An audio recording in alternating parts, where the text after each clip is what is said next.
1번부터 고정금리, 변동금리인데요. 고정금리 하면은 이제 그 금리 변동 위험을 대출자가 부담하는 거고, 변동금리 하면은 금리 변동 위험을 차입자에게 증가한 거죠. 자, 그렇게 일단 나누면 되고요. 1번을 보시면은 틀린 거 찾는 거죠. 고정금리 저당은 저당 기간 동안 동일한 금리가 적용되는 저당 대부 방식이다. 맞고요. 고정금리 저당 대출하여서 대출자는 시장금리 하락 시에는 초기 상환 위험, 시장금리 상승 시에는 수익성 악화의 위험이 있다. 맞죠? 고정금리, 변동금리 하면 이제 이걸 그려서 시작하면 되죠. 고정금리에서는 대출금리가 일정하게 이렇게, 그리고 이제 이런 식으로 하면 되죠. 그래서 시장금리가 하락할 때에는 마진 폭이 커지는 게 아니라 그랬죠. 이때는 조기 상환을 하려고 하고요. 금리 상승기에는 조기 상환. 그 다음에 금리가 하락하는 시기에는 이렇게 상승하는, 반대로 이거. 금리가 하락하는 시기에는 조기 상환, 금리가 상승하는 시기에는 수익성이 악화되죠. 수익성이 악화돼요. 자, 이러한 위험이 있다는 거죠.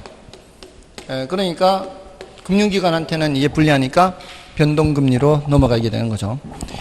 그래서 대출자는 변동금리를 적용하여 대출함으로써 시장금리 변동 위험을 차입자에게 전가할 수 있으며, 금리 변동 주기가 짧을수록 금리 변동 위험을 차입자에게 더 많이 전가하게 되죠. 자주 바꿀 수 있잖아요. 그 즉시 금리가 변하는 즉시 전가할 수가 있으니까 맞는 말이죠.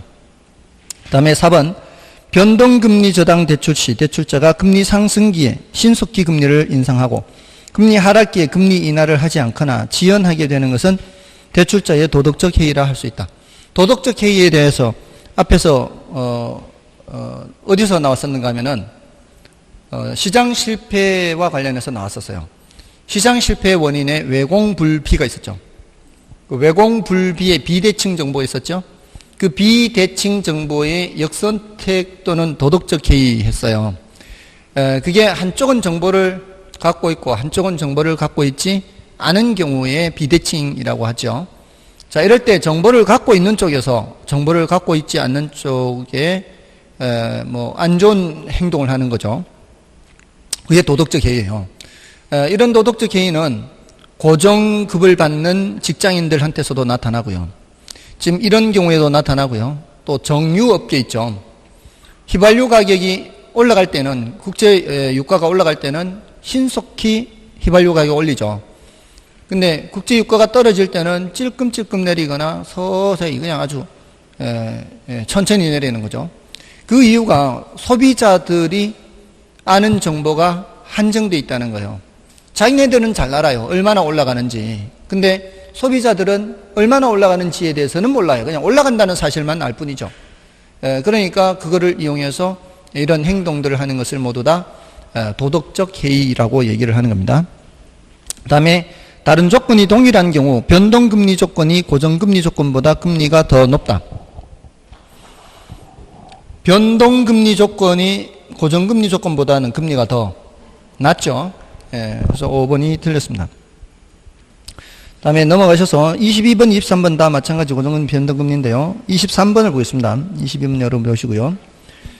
주택담보대출의 저당 상환 방법을 설명하시다 옳은 것은 변동이자율 저당 대출의 경우 차입자는 인플레에 따른 이자율 변동 위험을 부담하지 않는다. 부담하는 거죠. 차입자가 부담하는 거예요. 고정이자율 저당 대출의 경우 시장금리가 상승하면 차입자가 불리하지만 시장금리가 하락하면 반대로 대출자가 불리해진다. 시장금리가 올라가면은 차입자가 불리하지 않죠. 대출자가 불리해지죠. 그리고 시장금리가 하락하면은 차입자가 불리해지죠. 그러니까 차입자는 어떤 행동을 하려고 해요? 조기 상환을 하려고 하는 거죠. 그래서 바뀌어 있어요, 설명이. 그 다음에 점증지불 저당은 저당 지불액이 초기보다는 말기가 적기 때문에 점증지불 저당은 저당 지불액이 초기가 더 적죠. 초기가 더 적어서 차입자의 초기 부담이 작은 그런 대출이죠. 3번 틀렸고요. 그 다음에 원리금 균등상환 저당은 매기 일정한 원금의 잔금에 대한 이자를 가산하여 매기 일정한 원금의 잔금에 대한 이자를 가산하는 것은 원금 균등상환 저당이죠. 그래서 4번 틀렸고요. 그 다음에 5번은 다른 조건이 동일한 경우 계약 당시에는 변동 이자율 저당보다 고정 이자율 저당 대출 금리가 더 높은 것이 일반적이다. 자, 여기에 옳은 거죠. 고정 금리가 더 높습니다. 5번이 정답이에요. 다음 이제 넘어가시면 이제 기출 문제들이 있는데요. 앞에 나왔던 것하고 다들 비슷비슷해요. 그나마 이제 아까 말씀드렸듯이 24번에 4번 지문이 가장 이제 어려운 지문이었다 보면 돼요. 그죠? 그 4번에 원리금 균등분할 상환 방식은 원금 균등분할 상환 방식 위에 초기 원리금에서 이자가 차지하는 비중이 크다. 이게 조금 이제 어려운 지문이고. 그 다음에 뭐 좀 어렵다면은 그 3번, 25번의 3번 지문. 대출 실행 시점에서 총부채 상환 비율은 체증 상환 방식이 원금 균등 상환 방식보다 항상 더 크다. 누가 제일 크다 그랬어요? 원금 균등 상환 방식이 제일 크다 그랬죠. 그거 이제 자칫 놓칠 수가 있다는 거죠.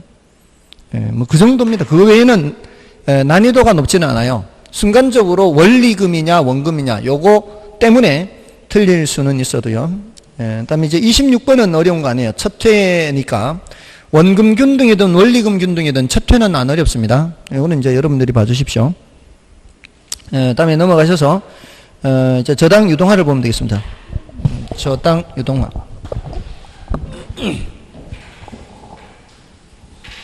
저당 유동화는 이제 저당 유동화의 개념, 구조, 그다음에 효과, 저당 유동화를 통해 발행하는 증권, 이렇게 이제 나누어서 정리를 하시면 되죠.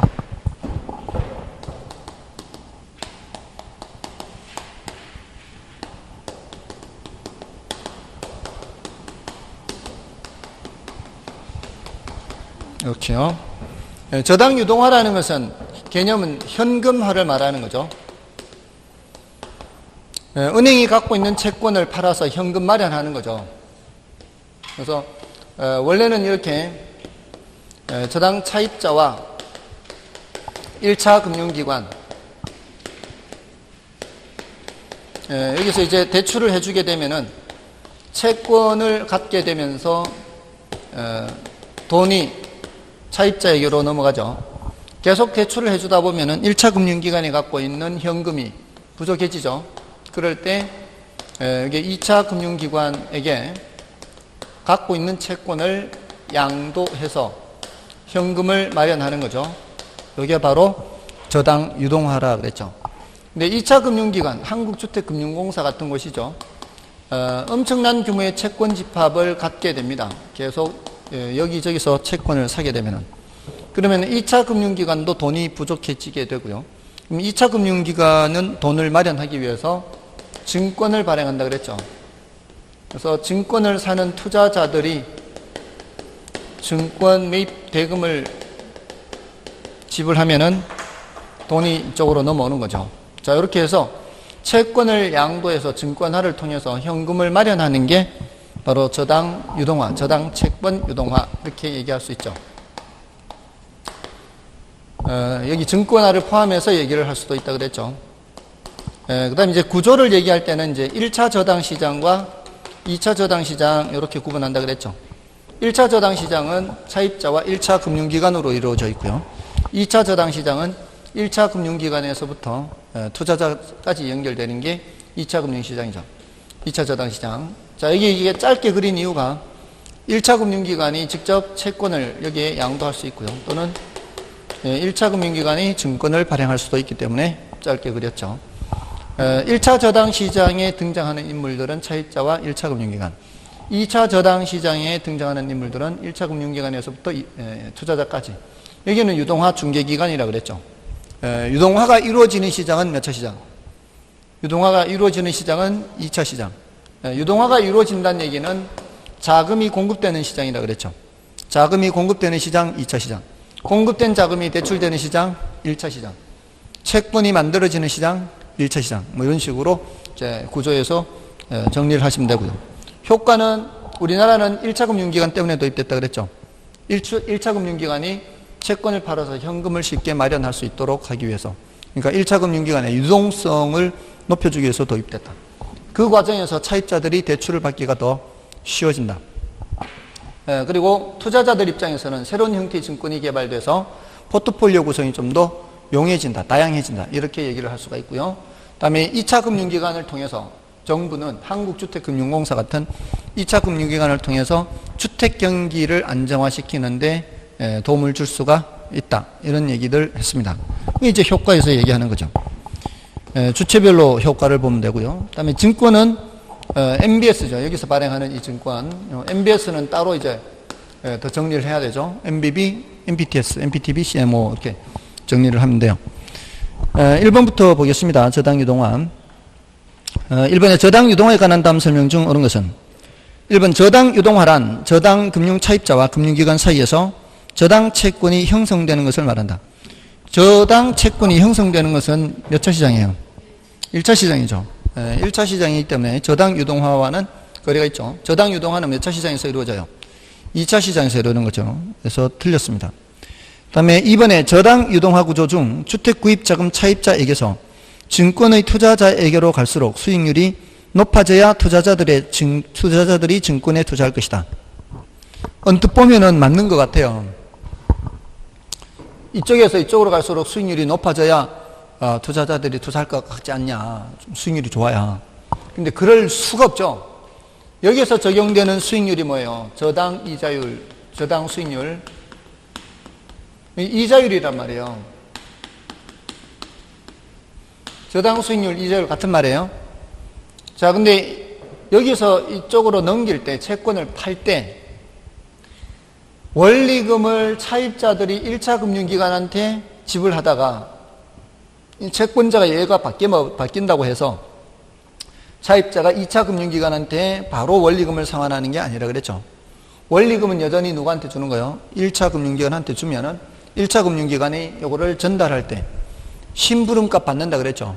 그게 바로 수수료 받는다 그랬어요. 그럼 수수료가 발생하게 되면은 여기에 적용되는 수익률보다는 여기에 적용되는 수익률이 낮아질 수밖에 없어요. 돈이 덜 넘어가는데. 그러면 수익률이 떨어지게 돼 있죠. 수익률이 떨어집니다. 여기도 비용이 발생하니까. 자, 이렇게 수익률이 높아질 수가 없다고요. 수익률이 떨어지면 떨어졌지. 이렇게 떨어지더라도 누구의 요구 수익률을 만족시키기만 하면 돼요. 투자자들의 요구 수익률을 만족시키기만 하면 돼. 그 정도로 크기만 하면 된다고요. 그러면은 이거는 성립될 수가 있어요. 이게 수익률이 높아져야 투자하는 것은 아니다. 낮아지더라도 투자자들의 요구 수익률을 만족시킬 수 있다면 그때는 유동화가 이루어질 수 있다. 그래서 틀렸고요. 그 다음에 3번에 저당 유동화를 통해 주택 수요자들은 보다 많은 사람들이 자금을 대출받을 수 있으며 1차 금융기관은 자금 대출의 고정화 현상을 완화하여 자금의 단기 조달 및 장기 운용에 따른 유동성 문제를 해결할 수 있다. 자, 이게 뭔 소리예요? 이런 표현 조심하시라 그랬죠. 1차 금융기관이 돈 마련할 때 어떻게 한다 그랬어요? 예금주로부터 예금 받아서 돈 마련할 거 아니에요. 근데 그 예금 만기가 길어요, 짧아요? 예금 만기가.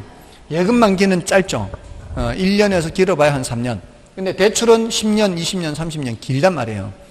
그러면은 이 예금 받아가 대출해 줬는데 예금주들이 예금 찾으러 왔을 때는 지금 장기적으로 고정돼 있는 상태예요.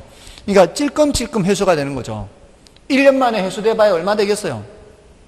이걸 뭐라고 얘기한다고요? 장기 운용에 따른 유동성 문제. 단기 조달 장기 운용에 따른 유동성 문제. 자금이 이제 고정돼 있는 거죠, 나가서.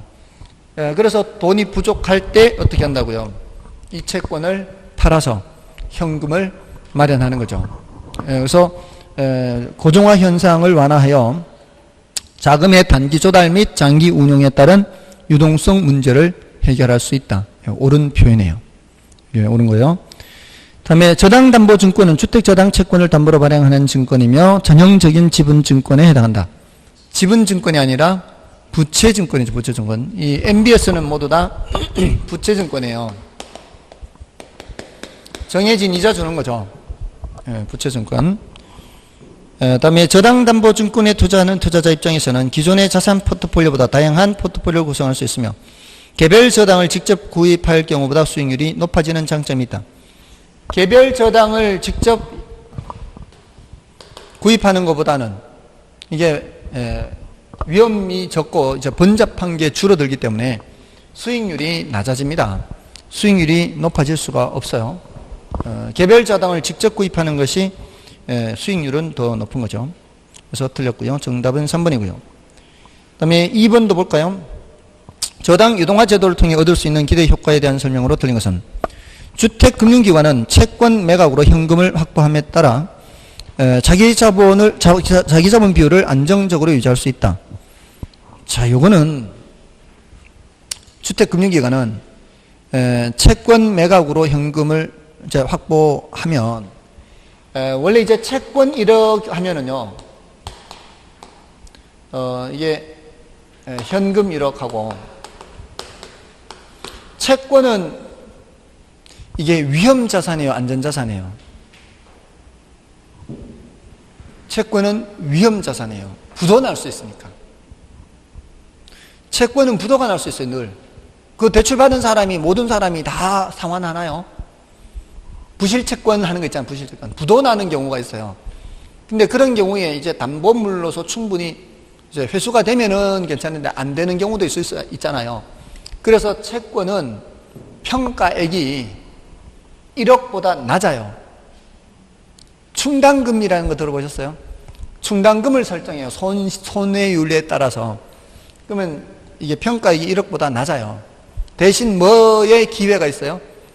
이자 수익의 기회가 있죠. 근데 요거를 현금 1억으로 바꿔버리면, 팔아가지고 현금 1억으로 바꾸면 평가를 1억으로 받아요. 평가를 1억의 자산으로 평가를 받아요. 대신 얘는 뭐의 기회가 없어요? 이자 수익의 기회가 없는 거죠. 그래서 수익이 없는 대신에 안전하다 이 말이잖아요. 이런 위험이 있는 대신에 수익이 있고요. 그래서 돈이 부족할 때는 채권으로 갖고 있기보다는 뭐로 바꾸는 게 나아요? 현금으로 바꿔서 자기 자본 비율을 높이는 게 낫다는 거예요. 현금이 부족할 때는. 그래서 자기 자본 비율을 적정한 수준으로 이제 유지할 수가 있어요. 이런 장점이 있다는 거죠. 그래서 1번이 이제 옳은 말이고요. 그다음에 2번은 주택자금 공급 확대로 인하여 간접적으로 주택 건설 산업을 활성화시킬 수 있죠. 그런 장점도 있고요. 그다음에 일반적으로 1차 금융기관의 대출 금리가 저당 채권을 한국주택금융공사에 매각할 때 금리보다 낮다. 이 말이 안 되죠. 조금 전에 했죠.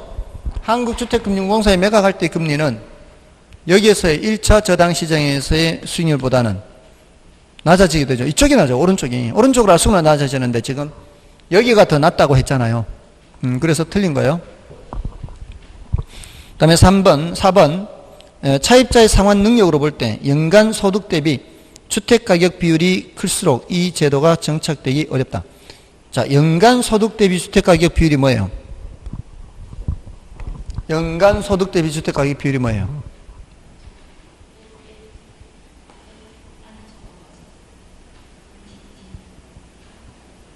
DTI 같이 보여요.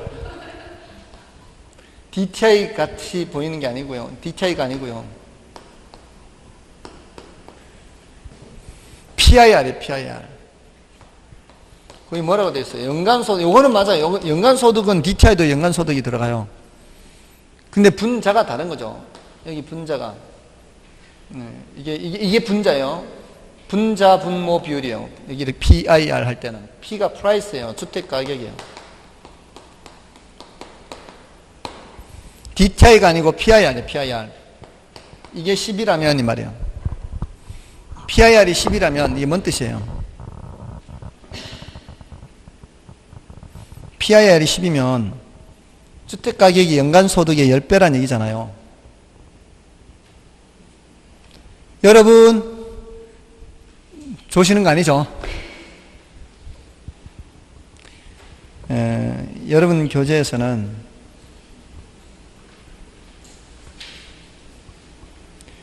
이게 어디 있는가 하면은 138쪽에 있어요. 138쪽에.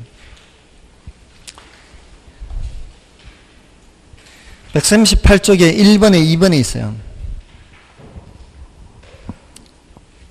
138쪽 1번에 2번.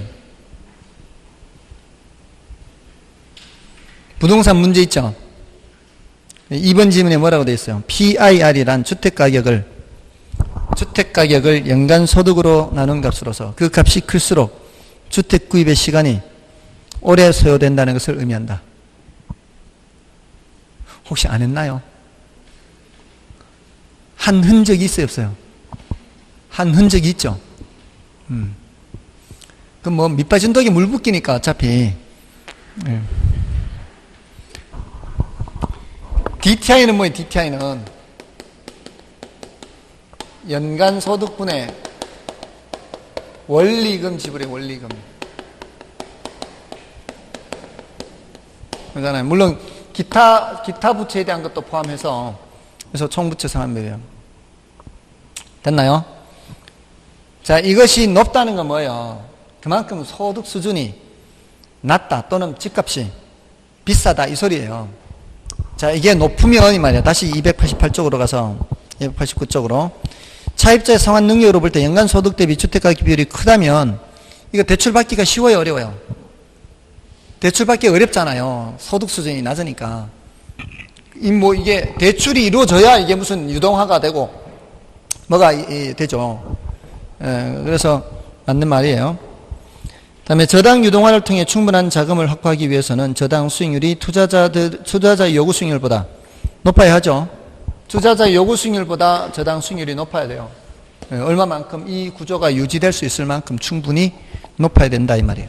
또 이거 묻는 거죠. 그러니까 내용이 질문하는 내용이 이게 다 한정돼 있어. 어떤 그 주제가 있단 말이에요. 주제가. 근데 이제 간혹가다 이런 게 나오면은 이제 얼마나 평소에 공부가 돼 있느냐 안 돼 있느냐 이게 증명이 되는 거죠. 별로 중요도가 높지 않으니까 별로 신경 안 썼겠죠. 그러니까 이런 게 나오면 일단은 패스하고 지나가야죠. 어떻게 할 수 없지. 아시겠죠? 기억이 안 나면 할 수 없는 거예요. 중요도가 낮으니까 그래도 용서가 돼요. 중요도가 높은 걸 모르면은 용서가 안 되는 거지만. 됐나요? 다음에 이제 넘어가셔서 3번은 여러분이 봐주시고요. 4번, 5번. 자, 이제, 저당담보증권, MBS입니다. MBS. 그러니까 이제 앞부분에서는 이 개념이나 구조, 1차 시장이냐, 2차 저당 시장이냐, 효과. 자, 이런 걸 주로 얘기하고요. 자, 뒤에 이제 MBS입니다. MBS.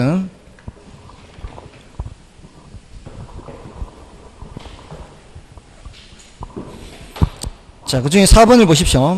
다음 중 저당담보증권에 관한 설명으로 틀린 것은 MBS죠. 1번에 저당담보증권이란 저당대출기관, 저당회사, 기타 기관 투자자들이 자신들이 설정하거나 사들인 저당을 담보로 해서 발행하는 증권이다. 자, 그 발행자가요, 발행자가. 여기 2차 금융기관만 발행하는 거 아니에요. 1차 금융기관이 발행할 수도 있고, 그걸 전문으로 하는 회사도 있어요. 그래서 그 2번하고 함께 보시면 돼요. 2번하고 표현은 달라도 내용은 같아요. 그러니까 2번에 그 저당담보증권의 발행자는 1차 대출기관 및 2차 대출기관이나 저당담보증권의 발행을 전문적으로 하는 회사일 수도 있죠. 다음에 부채증권이란 부채금융을 얻기 위해 발행하는 증권을 의미하고요. 다음에 저당담보증권은 지급이 보증되며 시장에서 쉽게 유동화될 수 있는 장점이 있죠. 증권이라는 거 있죠. 증권이라는 게 덩치가 큰 편이에요, 작은 편이에요? 부동산 투자하고 증권 투자하고 하면 증권은 부동산에 비해서 덩치가 작은 편이죠. 증권은 덩치가 작은 특징이 있어요. 그래서 부동산에 투자하려면 돈이 많이 들잖아요. 근데 증권에 투자하는 거는 그만큼 돈이 많이 들지는 않는 거죠. 아무튼 그렇고요. 5번에 지분증권이란 지분금융을 얻기 위해 발행하는 증권을 말하며 그 대표적인 것이 MBS다. 자, MBS 아까 무슨 증권이라고 그랬어요? 부채증권. 여기 뭐 받는 거예요? 이자 받는 이자. 이자 받는 거는 부채증권, 배당 받는 거는 지분증권. 이렇게 이제 가장 큰 특징이에요. 자, 다음에 이제 그래서 5번 틀린 거죠. 자, 5번 문제를 보겠습니다. 자, MBB 나와, MBB. MBB, MPTS. MPTB, CMO. 자, 이거 구별하는 거죠. 자, MBB에 관한 설명으로 틀린 것은, 자, MBB의 투자자가 저당 차입자의 만기전 변제에 대해 방어할 수 있는 장치가 마련되어 있는 증권이다. 맞나요? 예? 자, MBB는 채권 집합의 소유권.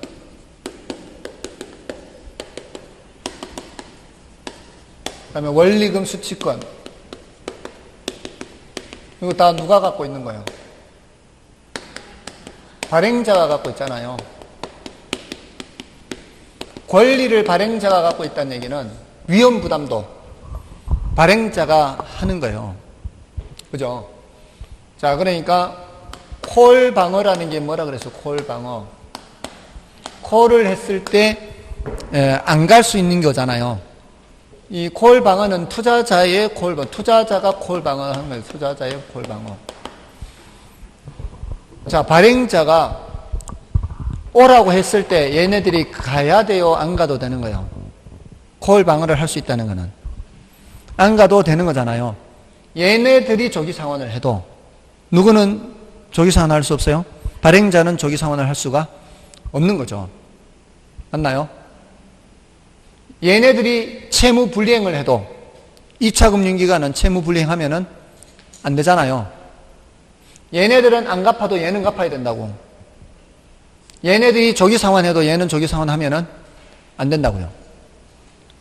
됐나요? 자, 그래서 발행자가 콜을 했을 때 투자자들이 안 가도 된다 이 말이에요. 얘네들은 조기 상환을 할 수가 없으니까. 미리 약정이 돼 있단 말이에요. 얘는 조기 상환을 해도. 자, 그걸 뭐라고 표현해요?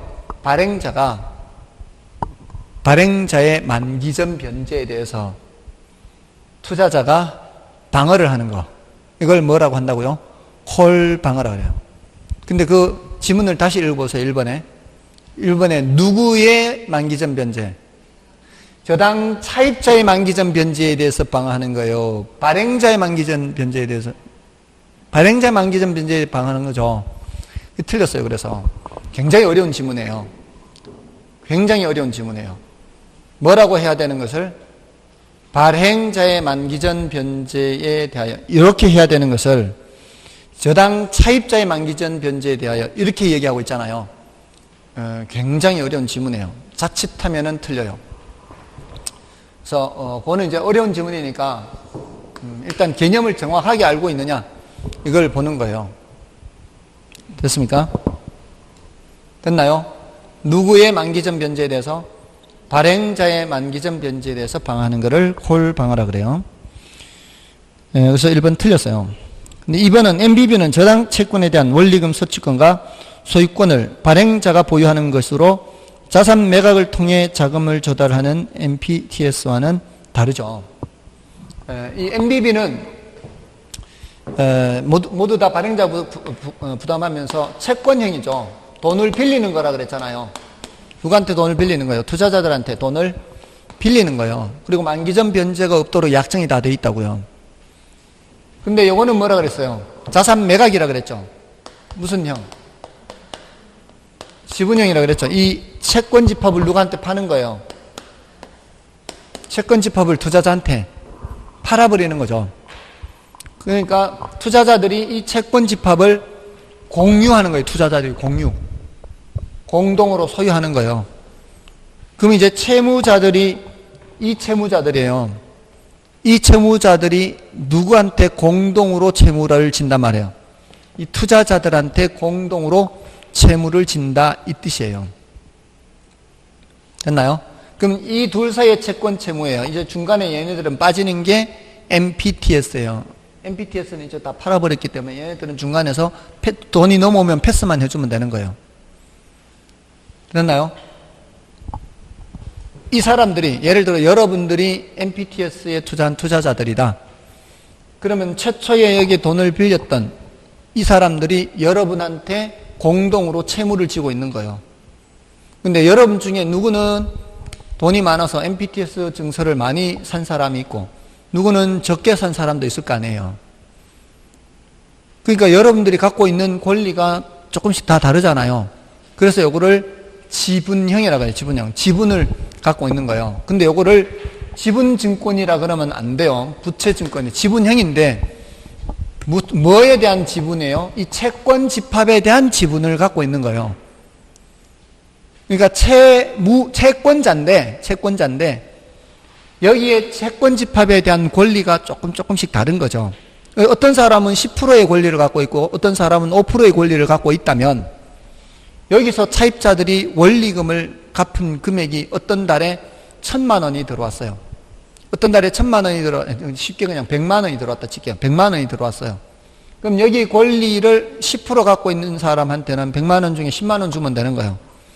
여기에 권리를 5% 갖고 있는 사람한테는 5만 원만 주면 되는 거예요. 자, 이게 주는 게 수익에 따른 배당을 해줘서 그렇게 되는 거예요? 아니면은 원금이자를 나누어 주는 거예요? 이 사람들이 갚는 원금이자를 나누어 주는 거예요. 원금이자. 그러니까 이거를 부채증권이라고 하는 거예요. 원금이자를 주기는 주는데 나누어 준다라는 의미에서 지분형이다 이 말이에요. 이걸 지분증권이라고 하면 안 된다 이 말이죠. 받는 건 결국 이자 받는 거요, 배당 받는 거요? 이자 받는 거라고, 이자. 이자를 나누어 받는다. 그래서 지분형이라 하고 부채증권인 거예요. 지분증권이 아닌 거예요. 이해되셨나요?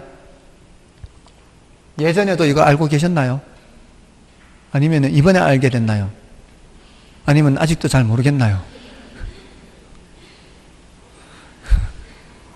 좀 느낌이 와요, 좀. 이자를 나누어 받는다. 나누어 받는다는 점에서. 근데 이거를 아는 사람이, 강사들도 모르는 사람이 있어요. 제가 이렇게 유추해 보면은, 출제되는 모의고사 문제를 보면은, 이거 제대로 알고 출제를 했나 하는 의심이 들 정도로. 그러니까 여러분들이 이거를 이해하셨다는 것은 굉장한 수준에 올라와 있다는 얘기예요. 아무튼 지분형이 지분증권이 아니에요. 부채증권인데 결국 이자를 나누어 받는다는 거예요. 원금 이자를. 자, 아무튼 이거는 모든 권리가 누구한테 다 넘어가는 거예요. 투자자한테 다 넘어가는 거죠. 근데 이거는 혼합형이라고 하죠. 혼합형인 이유는 성격이 이 두 개 성격이 결합되어 있기 때문이죠. 기본적으로 소유권은 누가 가져요? 소유권은 발행자가 다 갖는데 원리금 수취권은 투자자에게 넘겨준 거죠. 자, 그렇게 해서 좀 다릅니다. 자, 아무튼 5번에 2번은 그렇고요. MPT에서 다르고 5번에 3번은 MBB는 만기 전 변제 위험, 채무 불이행 위험을 발행자가 부담하므로 그러면 증권의 위험이 낮잖아요. 발행자가 다 부담해 주니까 증권의 위험은 낮으니까 이체 증권보다 수익률이 낮을 수밖에 없죠. 낮을 수밖에 없습니다. 그래서 맞고요. 다음에 4번의 MBB 투자자들은 주로 6개월을 단위로 원금과 이자를 지불받는다. 요거는 이제 6개월 또는 분기별로 여러분들 보통 부채증권 하는 거 있잖아요.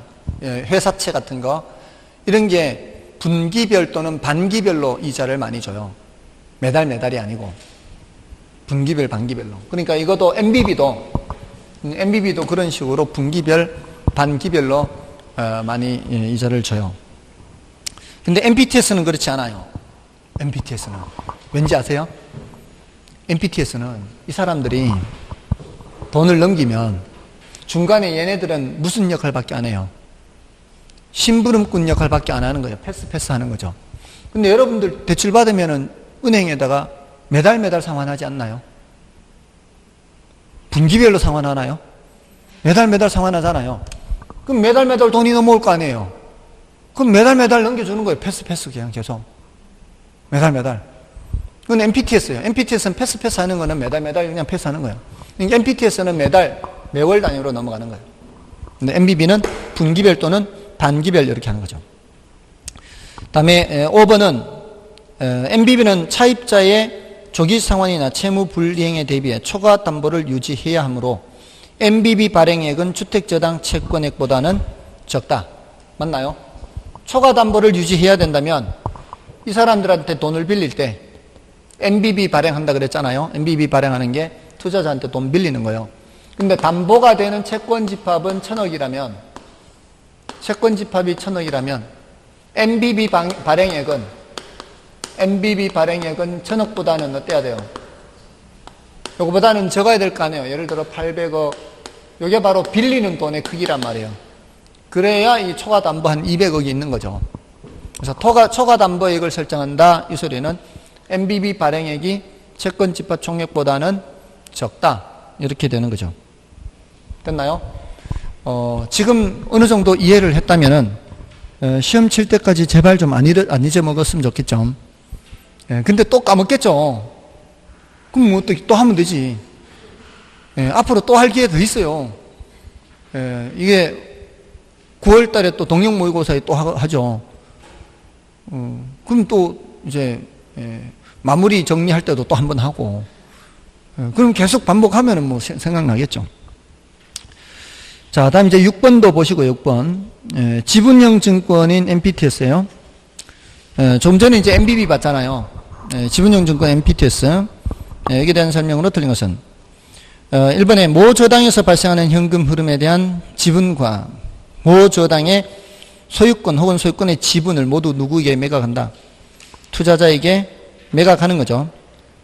그다음에 투자자에게 조기상환 위험과 이자율 위험이 전가되는 것으로 투자자는 다른 MBS에 비해 높은 위험을 보유하게 되며 채권형인 MBB보다 낮은 이자가 지급된다. 말이 안 되죠.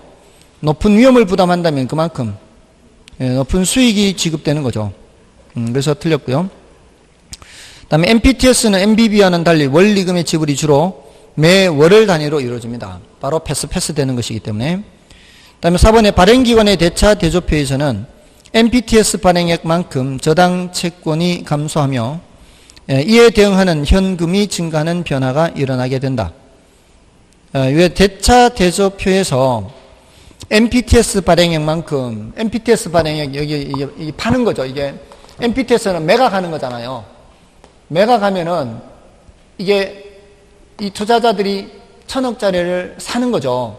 그럼 1,000억짜리를 산다면은 얼마를 주고 사야 돼요? 1,000억을 주고 사야 돼요. 1,000억짜리를 사는 거니까.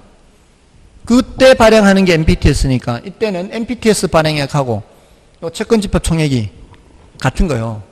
똑같은 거예요. 그래서 그만큼 현금이 증가하고 이 저당 채권이 감소하고 하는 거죠.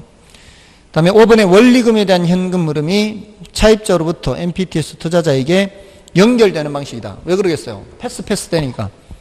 여기에서 돈을 한꺼번에 조기 상환해서 돈이 많이 넘어오면은 많이 넘겨주고, 돈이 안 넘어오면은 안 넘어오는 대로 돈을 안 넘기면 되는 거예요. 근데 MBB는 그게 아니죠. 여기서 조기 상환을 해서 돈이 많이 넘어와도 여기서는 많이 넘기는 게 아니라 일정하게 상환을 해야 되죠. 여기서 돈을 안 갚아서 돈이 안 넘어와도 MBB의 경우에는 갚아야 되는 거죠. 그러니까 이쪽의 현금 흐름과 이쪽의 현금 흐름이 다르단 말이에요. 그래서 이제 MBB는 현금 흐름이 단절되는 방식이고 MPTS는 현금 흐름이 연결되는 방식이고, 자 이렇게 되는 거죠. 다음에 이제 7번, 8번은 여러분이 봐주시고 9번을 보겠습니다. 9번. 9번을 보시면은 저당담보증권에 대한 설명으로 옳은 것은 CMO의 투자자는 주택저당 채권 집합물의 소유권을 보유하며, 투자자가 CMO의 소유권을 보유하나요? 발행자가 하는 거죠. 발행자가 보유하며, 우리나라에서 발행된 주택저당 증권은 대부분 다계층 저당 채권이다. 우리나라는 대부분 이제 CMO로 이제 발행을 해요. 이 맞는 말이고요. 그다음에 MBB는 저당 차입자의 만기전 변제 위험을 줄이기 위해 일정 기간 저당 담보 증권의 발행 기관이 저당 차입자의 만기전 변제에 대해 방어할 수 있는 장치가 마련되어 있는 채권이다. 저당 차입자의 만기전 변제가 아니라 그랬지 아까. 누구의 만기전 변제요?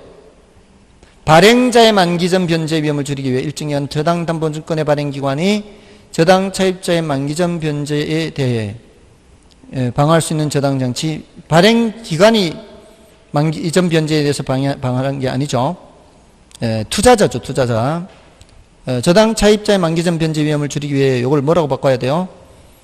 요거는 발행자의 만기전 변제 위험을 줄이기 위해, 그 다음엔 뭐라고 해야 돼요? 일정 기간 저당 담보증권의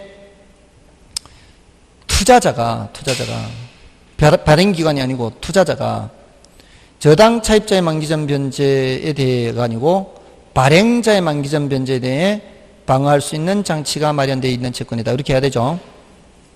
저당 차입자를 뭐로 바꿔야 되고요? 발행자로 바꿔야 되고, 발행기관을 뭐로 바꿔야 돼요? 투자자로 바꿔야 돼요. 투자자로. 그래야만 정확한 표현이 되겠습니다. 다음에 MPTS란 지분형 주택저당 증권으로 관련 위험이 투자자에게 이전되는 거죠. 맞나요? 모든 권리가 누구한테 넘어가는 만큼, 투자자에게 넘어가는 만큼 위험도 투자자에게 다 넘어가는 거죠. 3번은 옳은 거죠. 그 다음에 4번에 저당대출 원리금 이체채권 MPTB는 주택저당채권 집합물의 소유권은 투자자에게 이전되지만 원리금 수취권은 발행자가 가진다. 바뀌어있죠.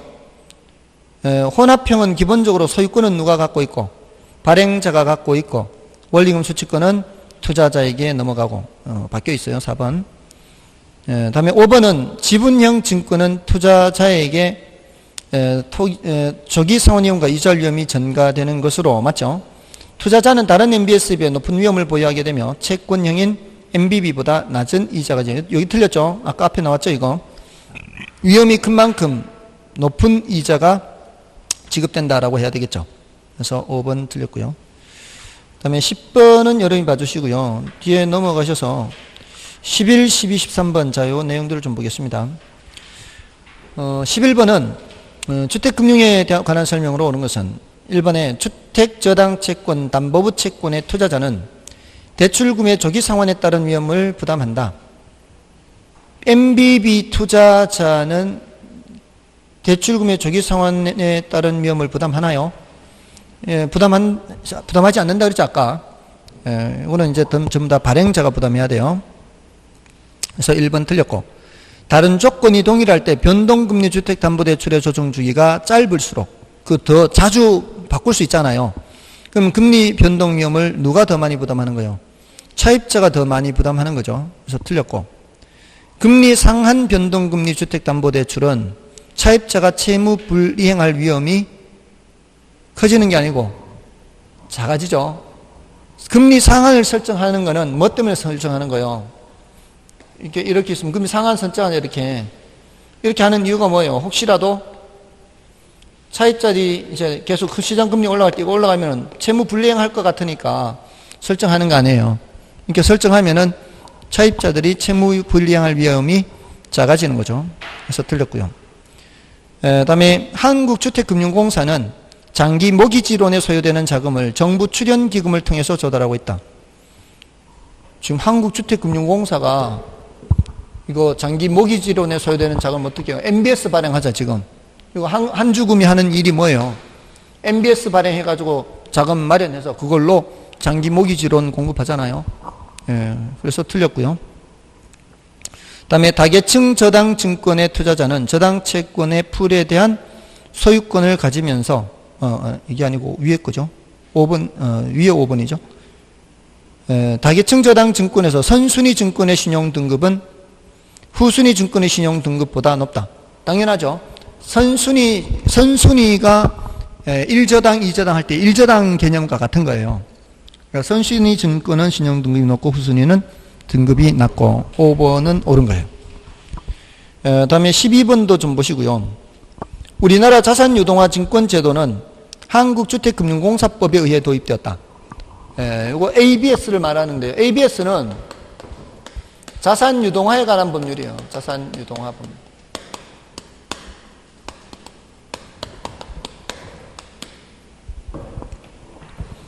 자산유동화에 관한 법률. 근데 그 ABS 여러 가지가 있잖아요. MBS도 있고, CMBS도 있고, 오토론 증권도 있고, 그 다음에 카드 매출 채권을 기초자산으로 하는 카드도 있고, 등등등 많아요. 근데 이 MBS하고 SLBS 있죠. 학자금 대출 증권. 학생들한테 스튜던트론. 학자금 대출 채권을 근거로 하는 증권이 있어요. 이 두 가지는 한국주택금융공사법에 근거해요. 한국주택금융공사법에 근거해서 요거는 이제 따로 관리를 하고 있고요. 나머지는 다 이제 자산유동화에 관한 법률이다라고 보시면 돼요. 물론 이제 자산유동화에 관한 법률이니까 이런 것도 다 여기 포함은 되는데 이제 대부분은 이제 요 두 개에 대해서는 한국주택금융공사 법이에요. 근거법이 그래, 근거법. 물론 요거 신규 발행하는 거는 한국장학재단에게 업무를 위탁해 놨는데요. 근거법은 이렇습니다. 근거법은 업무 위탁해 놓은 업무 위탁. MBS는 이제 한국주택금융공사가 하고, 한국주택금융공사가 하고. 그렇다고 해서 ABS에 얘네들이 전혀 안 되는 건 아니에요. ABS도 다 할 수는 있지만 대부분은 이제 저렇게 이원화가 되어 있는 거예요. 자, 그래서 1번은 틀린 거고요. 12번에 1번. 그다음에 다계층 저당 증권은 하나의 저당 집합에서 만기와 이자율을 다양화하여 발행한 여러 종류의 채권을 말한다. 이거 맞죠? 그다음에 주택 저당 채권 담보부 채권은 MBB는 저당 채권 이체증권 MPTS와 저당 대출 자동 이체증권 MPTB를 혼합한 성격의 주택 저당 증권이다. 이게 MBB가 혼합형이 아니죠. MPTB가 혼합형이잖아요. 그러니까 그 MPTB가 있는 위치와 MBB가 있는 위치가 서로 바뀌어야 돼요. MPT가 위로 올라가야 돼. MPTB가 위로 올라가야 되고 MBB가 밑으로 내려와야 옳은 문장이 되는 거죠. 그래서 틀렸고요. 그다음에 저당 채권 이체증권은 저당 채권 집합에 대한 채권적 성격의 주택 저당 증권이 아니고 MPTS는 무슨 형이요? 지분형 주택 저당 증권이요. 그래서 4번 틀렸고. 그다음에 다계층 저당 증권의 투자자는 저당 채권 풀에 대한 소유권을 가지면서 동풀에 대해 지분을 부여하는 것이다. 자, 요거는 뭐에 대한 설명이에요? MPTS에 대한 설명이고요. 틀렸죠. 그래서 정답은 2번이 정답이 되고요. 마지막으로 13번만 보겠습니다. 이것만 보고 좀 쉬겠습니다. 부동산 금융에 있어서 저당 유동화 및 증권화에 관한 설명 중 관련이 없는 것은 1번 저당 유동화는 주택금융이나 기타 부동산 금융의 활성화에 큰 기여를 할 수 있다. 가능한 얘기죠. 유동화를 통해서 부동산 금융이 좀 더 활성화될 수 있고요. 저당 유동화는 대출기관들이 한정된 재원으로 많은 수요자에게 자금을 공급하는 대안이 된다. 그렇죠. 한정된 재원이지만 유동화를 통해서 많은 수요자에게 대출을 해줄 수 있습니다. 그리고 3번 저당 대출기관이 보유하고 있는 자금이 풍부할수록 저당 유동화는 증가한다. 자금이 풍부하다면 굳이 유동화를 할 필요가 없죠. 3번 틀렸고요. 그 다음에 MBS는 구조상 ABS와 동일하지만 주택 저당 채권을 기초 자산으로 삼는다는 게 다르다. 그렇죠. 그 다음에 ABS는 부동산뿐만 아니라 신용카드, 할부대금, 자동차 할부대금 등 모든 자산을 근거로 발행할 수가 있어요. 그래서 자산담보증권 이렇게 하는 거죠. 다음에 넘어가시면은 뭐 14번, 15번, 16번 기출 문제도 있는데요. 여러분이 보시되 16번에 그 5번 지문 보세요. 16번에 5번 지문 보시면 CMBS 나오죠. 그러니까 다른 형태의 증권이 처음으로 등장한 거예요. 이런 용어는 수업 시간에 얘기해도 한 번도 등장한 적은 없었는데 처음으로 CMBS가 이렇게 등장한 거예요. CMBS란 금융기관이 보유한 무슨 부동산이에요? 상업용 부동산이에요. 그러니까 금융기관이 주택을 저당 잡고 대출해 주는 것만 있는 게 아니잖아요. 상업용 부동산도 저당 잡고 대출해 주잖아요. 그래서 커머셜이란 단어의 앞글자예요. C가. 이런 것도 있다라는 정도예요. 여기 오토론 증권은 뭐예요? 오토론 증권은 자동차 저당 대출 채권을 기초 자산으로 해요. 아까 요거 카드는 신용카드 매출 채권이라고 그랬죠.